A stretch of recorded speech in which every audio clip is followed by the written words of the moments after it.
aos Hebreus em capítulo. Foi Stephen Newton. Então, não foi. Essa carta não tinha capítulos. Por isso, eu tenho a liberdade de fazer essa pequena mudança para o entendimento de vocês e para a ampliação da revelação. Aí ele diz assim, portanto, ele está explicando. E para mim, aqui, é claro que ele está explicando o ponto essencial. Essencial.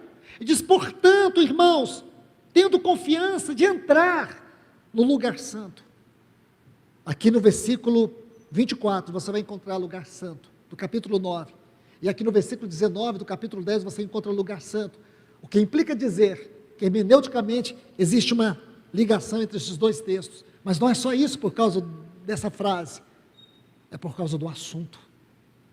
Ele diz assim, portanto, irmãos, tendo confiança de entrar no lugar santo. Confiança em quê? Confiança no sangue. No sangue de Cristo Jesus. Pelo caminho que Ele nos inaugurou. Qual o caminho? Aqui vai dizer, irmãos, que o nosso Senhor Jesus, Ele percorreu este caminho do santuário celestial. Não permita que o diabo empobreça a sua vida cristã. Não permita ter uma vida cristã medíocre. Não permita, irmãos. Nós estamos vivendo uma era da mediocridade espiritual. Nós estamos vivendo uma era em que as pessoas, elas estão cultivando a superficialidade como estilo de vida. As pessoas estão amando a superficialidade. Amando viver vida cristã na periferia. Eu quero dizer para você isso, espero que o Espírito Santo te ajude a capturar isso com toda a força da sua alma. Nós não temos o direito de vivermos a vida cristã sendo medíocres. Medíocres. Porque a vida cristã é muito rica. Olha que mensagem libertadora é esta. Aquele caminho que ele percorreu, que está descrito aqui, nesses textos que nós lemos, ele entrou por um caminho. Aquele caminho não era o mesmo caminho que o sumo sacerdote entrava no santuário do Antigo Testamento. É um santuário celestial. O santuário celestial, ele percorreu este caminho, e ele percorreu para comparecer diante de Deus por nós, como sumo sacerdote, não esqueça. Mas não só isso, irmãos. Ele deixou o caminho aberto para nós entrar. Para nós entrar. E aqui nesse texto está dizendo, pelo caminho que ele nos inaugurou, caminho novo e de vida. Eu estou lendo numa das versões que eu mais respeito, não estou considerando nenhuma, mas eu gosto muito da tradução brasileira. Essa tradução, por incrível que pareça, ela foi revisada até por Rui Barbosa, que ajudou na revisão dessa tradução, e eu gosto muito dela. Olha o que diz, pelo caminho que ele nos inaugurou. Sabe por quê, irmãos? Ele foi o primeiro a entrar por este caminho. Nenhum homem tinha entrado por esse caminho, ninguém tinha entrado por esse caminho. Ninguém. Ele inaugurou, e quero dizer para você, não havia esse caminho. O único caminho era aquele que Deus havia colocado lá, mas ele foi fechado, não foi inaugurado, ninguém entrou. Tinha uma espada inflamada. Deus pegou aquela espada da justiça e da ira e cravou no seu filho e abriu o caminho para nós. Você pode adorar o Senhor por isso. Você pode glorificar o Senhor por isso. Agora você imagine, olha o que diz, caminho novo e de vida, pelo véu, isto é, pela sua carne.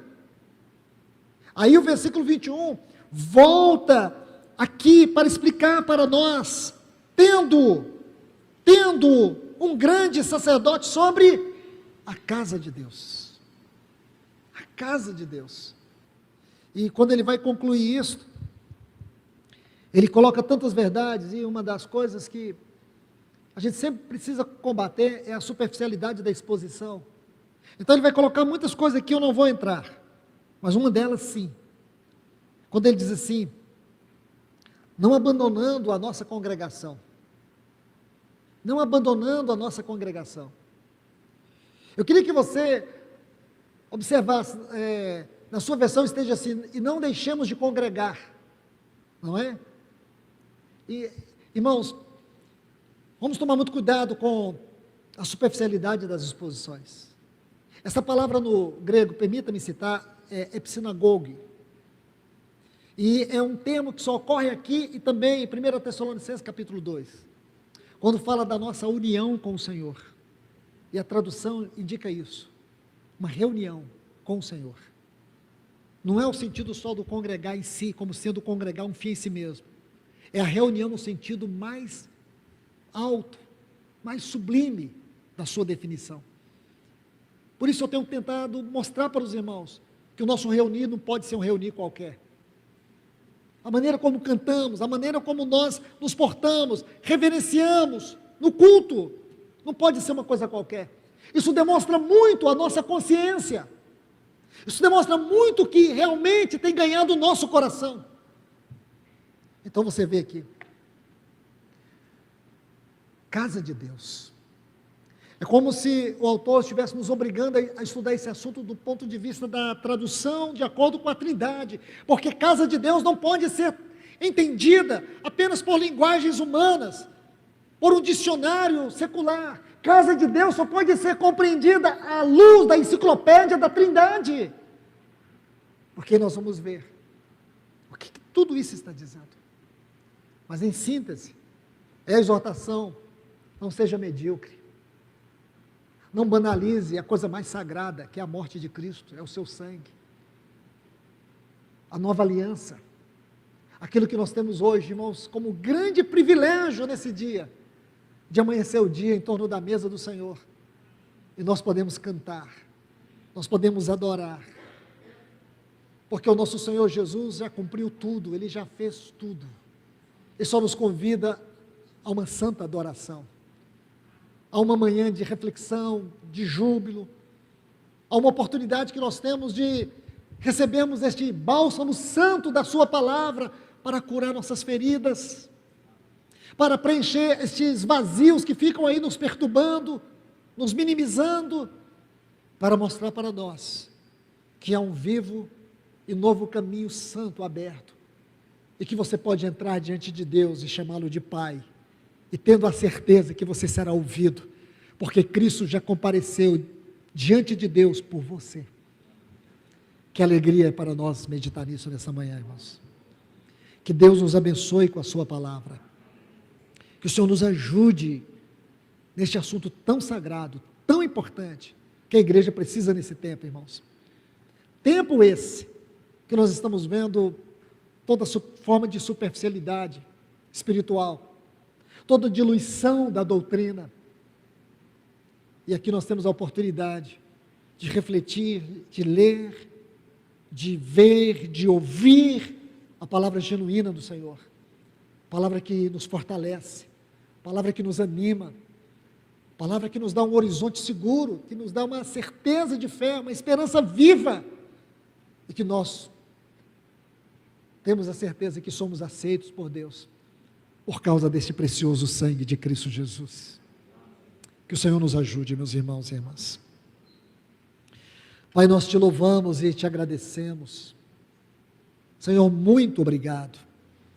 Obrigado por ler todos esses textos, Senhor, por meditar em todas essas passagens, por ver o teu Filho de uma maneira tão rica, tão sublime, tão maravilhosa. Senhor, encontre aqui corações que estão dispostos a ver também, a receber também. Senhor, nos tire desta periferia, que nós muitas vezes somos, inconscientemente, sutilmente, levados, Senhor, e não percebemos a riqueza que é a vida cristã que o Senhor nos deu em teu Filho. Alegria que nós estamos aqui, não para participar de um ritual, mas de uma realidade espiritual. Senhor, nos ajude, Senhor, a não comer indignamente do teu corpo, a não beber indignamente do teu cálice, Senhor. Nós queremos comer com alegria, Senhor. Nós queremos comer com gratidão, Senhor. Porque o Senhor não nos deu nada efêmero. Tudo que o Senhor nos deu em teu Filho tem um valor eterno, Senhor. Por isso nós queremos nos assemelhar aos nossos irmãos primitivos, que quando chegavam diante desta mesa, eles tinham um coração reverente, eles tinham uma consciência renovada pela tua palavra. Dá-nos uma consciência renovada pela Tua palavra nesta manhã, Senhor.